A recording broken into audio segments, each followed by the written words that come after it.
Welcome to another Down the Rabbit Hole video, doing another Star Frontiers video here, and just like last time, again, we're on a space station. And this is kind of a procedural question about the reality of space stations and ships coming into land in a space station, something I would like to ask other Star Frontiers referees, and also, maybe I'm showing my ignorance about like true port authorities. Maybe this is a real life thing. If so, I'm really pleased and impressed that I even imagined this back in the day. But I thought to myself, okay, a ship that is coming into land at a space station, surely they have to have met some sort of minimum safety inspection thing before they just are allowed to come in and land, because even something... A typical ship, I would say, in Star Frontiers has atomic engines. There are ion engines and there are chemical engines. Chemical engines, I think, are typically just within the solar system of the planet, the star system that you're in. I am fairly sure they cannot leap into the void. Ion engines can. They're cheaper but slow. But atomic engines are sort of the meat and potatoes of most interstellar spacecraft in the Star Frontiers world. And I always thought to myself in my campaign, what's to stop somebody who maybe hasn't been maintaining their engines at the tip-top, shiny brass level from actually forming a real danger to the space station as they come into land? Like, what if your engines, never mind if they've been damaged in combat, we'll leave that for a second note, but what if your engines are, like, just barely kept together with like baling wire and duct tape, and your engines are at the moment of any chance, anything that drops, the engines could explode. You're going to allow a ship with a couple of these to just come in and dock? No problem at all. Sure, just land whatever the heck kind of a ship you have in our space station. And in my campaign, my solution for that was all of the star systems of the UPF, or not the UPF, of the Frontier. Anybody who had a space station worth their salt, who wanted to keep the thing, would inform any ship that's coming into dock, hey, stop right there. We're sending a little shuttle out with some inspectors, and they're going to make sure your engines aren't about to blow.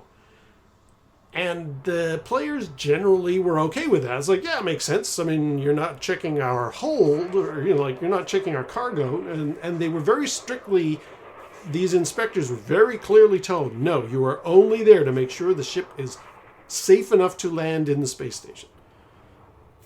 But as I used that idea, I just thought to myself, that seems like it's full of possible uses for exploitation. Surely there's going to be some corrupt government that's going to go, hey, you have to pay us to inspect your ship in order to be allowed to land.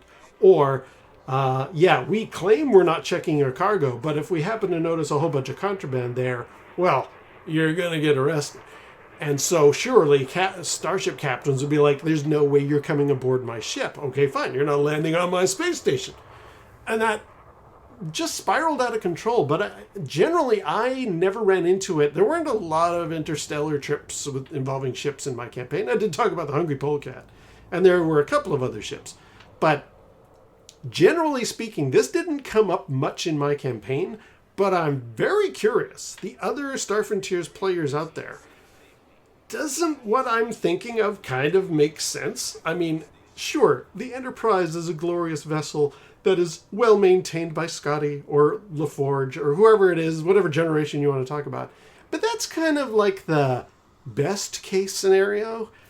I am imagining the Millennium Falcon spitting sparks out of the hyperdrive, or the Nostromo coming in when, Parker and Brett have been kind of stressed out and didn't really get a chance to check that one gasket on that one valve that keeps the whole thing from exploding in a supernova.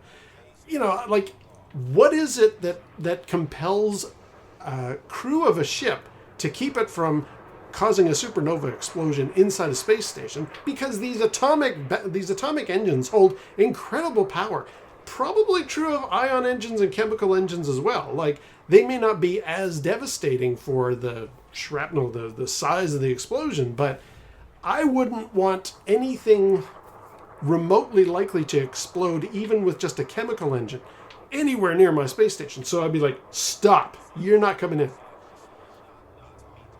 Does anybody work in a real port authority? Is this a real thing? If, I don't know, some perhaps underhanded member of the black market in his yacht wants to pull into, I don't know, New York Harbor, do the Coast Guard send somebody out to go, hey, buddy, we don't know anything about your ship, and you're not just coming on to despite all the, like, passport and immigration stuff like that, you got to make sure your yacht is not carrying something explosive. I mean, surely to God, this has been something that people have thought about in this modern era of, we don't always trust everybody who drives a yacht in the world. Like, you know, I don't want to get into the various hardships that New York City has suffered in the last couple of decades, but surely they're very, very careful. A friend of mine went to London many years ago, and he was trying to get rid of some rubbish that he had, and he couldn't find any garbage cans. And he was like, what's going on? And he talked to a local bobby, and they're like, yeah, we had to take all the trash cans away because some people wanted to put bombs in them. And I was like, ooh. So in a similar notion, in the real world, there must be an equivalent legal precedent to, like, hey, you're not coming here with whatever surprise item might be down inside your engine area or your ship's hold. You're not coming in.